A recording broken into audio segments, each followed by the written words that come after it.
morning, Jays, and happy Wednesday. I'm Delaney Tarpley. And I'm Peyton Larison. Today we'll be getting a weather update from Jackson and an update on Blue Jay Athletics with Thomas and John.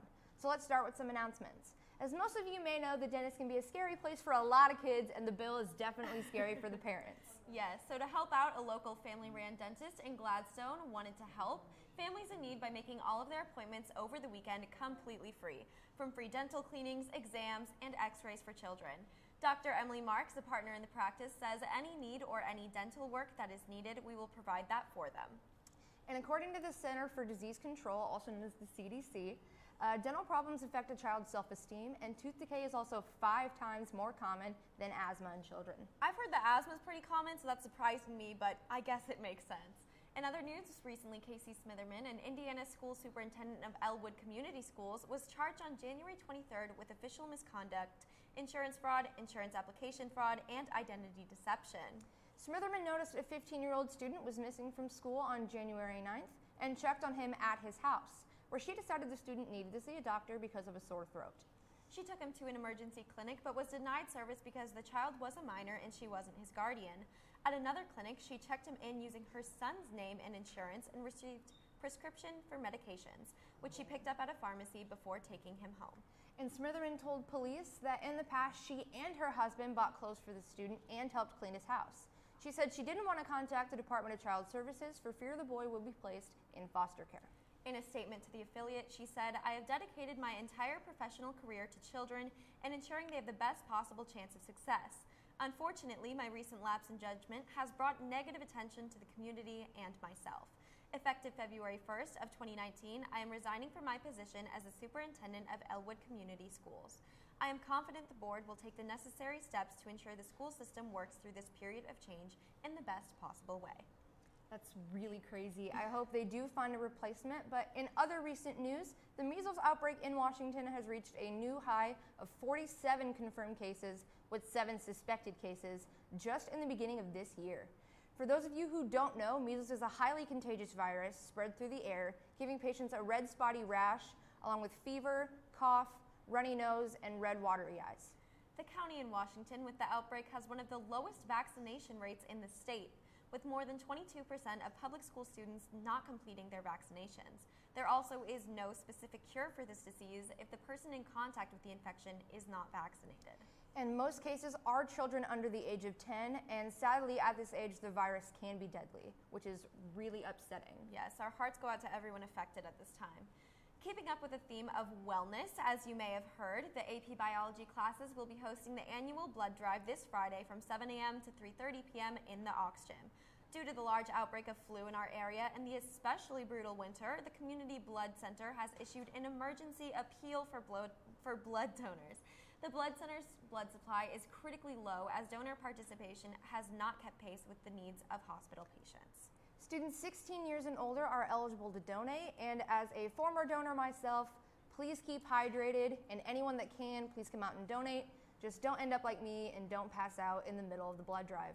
Teachers and community members may skip to the front of the line, and that's really convenient. I usually have to wait about 30 minutes, but I'm glad they can skip the line. Yeah.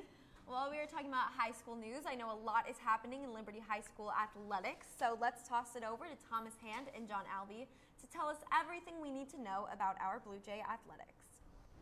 Thank you, Delaney. Last night was a big night for basketball at all levels. We will dive right into the news. Starting off in Blue Jays basketball, our boys headed to Park Hill South last night, where they were defeated by a score of 58-49. Grant Stubbs led the team with 20 points yet again, but the Jays fell just short, dropping their record to 9-12 on the season. They'll look to bounce back on Fridays. They head to Lee Summit for their second away game this week. Moving on to the NCAA, Kansas State defeated number 13 Kansas last night in the Sunflower Showdown with a score of 74-67. Barry Brown led the way for K-State, scoring 18 points and playing all 40 minutes. The game leaves lots of questions regarding Kansas's ability to win on the road, as the loss worsens their road record to an abysmal 1-6. Marking the worst road record Kansas has had at this point in the season throughout the Bill Self era. Hopefully my Jayhawks can come back soon enough.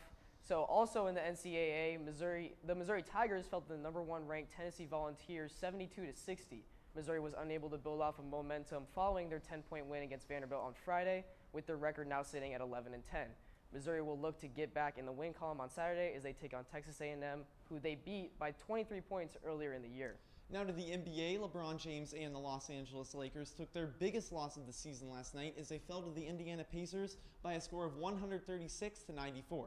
With the Lakers falling out of trade talks on Anthony Davis yesterday, there are concerns that the Lakers are no longer legitimate playoff contenders. And to finish things off, we'd like to congratulate all of our athletes that are officially signing their national letter of intent to take their academic and college career to the next level. We have 12 students signing on to colleges ranging all around the country. Kudos to all of our athletes this week for their hard work and dedication. Definitely an incredible achievement. Great job to all of you that are moving up to the collegiate level. That's all we have for you guys today. Back to the front desk. Thank you, boys. And I personally am an MU fan, so I'm glad KU lost. And Delaney, I know you're exactly like me. You hate walking in this cold weather. I completely do. I just want to know how much longer this cold weather is going to last. Well, I think Jackson Ogden might have an answer for us. Yeah, this cold weather is for sure going to be sticking around. As many of you know, we expected some ice last night, but luckily it just missed Liberty for the most part, and the roads were fine. Today, however, may be a different story. Your daytime temperatures will be in the low 30s, and we approach sunset, we'll see it drop to the high teens. As we take a look at the radar, well, it's not up right now, but if you were seeing the radar right now, there is snow and ice coming in from Denver in the Pacific all the way up there, and it'll hit here at about 11 p.m., so we can expect some sleet and freezing rain in the metro. Talking about Thursday morning, we will have some freezing rain in the morning with winds ranging from 20 to 30 miles per hour, so you'll definitely want to dress warm. Friday will finally bring out the sunshine, but you won't get much help out of that because it's only going to be a high of 23 and a low of a chilly 10. And finally, looking ahead to your weekend, it isn't going to be too bad with the sun popping in and out throughout both Saturday and Sunday with freezing, but the temperature will go above freezing. I, Jackson Ogden, am predicting a snow day tomorrow. I've only been wrong once. Let's not make it twice. Reporting for KLHS, the man himself, Jackson Ogden. Thank you, Jackson. We are definitely hoping for that snow day as well. And one last thing before we go, today is our Liberty Hour Club Photo Makeup Day in Coakley Gym. Please have your club dressed up and ready, and we hope all clubs can make it in the yearbook. Now, everyone, please stand for the pledge. I pledge allegiance to the flag of the United States of America and to the republic for which it stands, one nation, under God, indivisible, with liberty and justice for all. This is all we have for you today. For KLHS, this has been Delaney Tarpley, Thomas Hand, John Alvey, Jackson Ogden, and all of our amazing production crew. I'm Peyton Larison. Thanks for tuning in, Jays.